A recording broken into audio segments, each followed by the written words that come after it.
position very clearly. And in fact, there were Saudi mosque, Wahhabi mosque, which had said on record that Maldives is calling us, you know. So, and 2007 you had that incident when, you know, the bikers in front of the mosque, the 12 foreign tourists were injured and killed, and that was the first time when the attention came that you have jihadi fundamentalists. And it is a very safe haven, you know, because there are 1,200 islands scattered all over, right. And you have a supportive Sunni population which is drawn towards certain elements are drawn towards radical Islamism.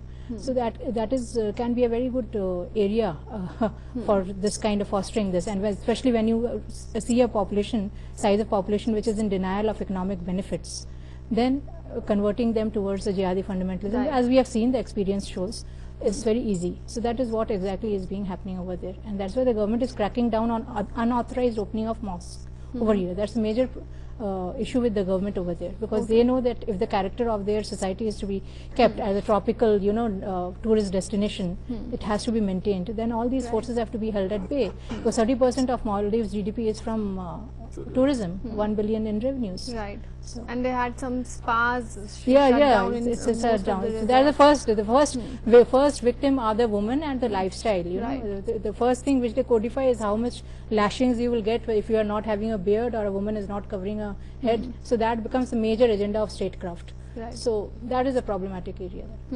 Ambassador Tyal, what can India do to promote moderate Islam in that country? What I understand is that in Maldives, the majority of the population is quite conservative and very Islamic in its thinking and orientation. And the tourists come only to 3 or 4 atolls. And there it is more westernized society. But in the other islands, it's a very conservative Islamic social practices which are followed. So there is some kind of a dichotomy within the society. Okay. Right. India can only be alert to the extent to see to what degree do these developments affect our security.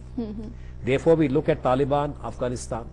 We look at Pakistan, its internal processes, support to non-state actors, whether it is Lashkar, Jaish-e-Mohammed. We look at Bangladesh, and we are very concerned about what is going to happen to the politics of Bangladesh and the degree to which they support this form of extremism or ideology. Right. Maldives is important because in a small geography, in a small space, your worst case scenario is where an ideology, that is radical extremism, is combined with criminality.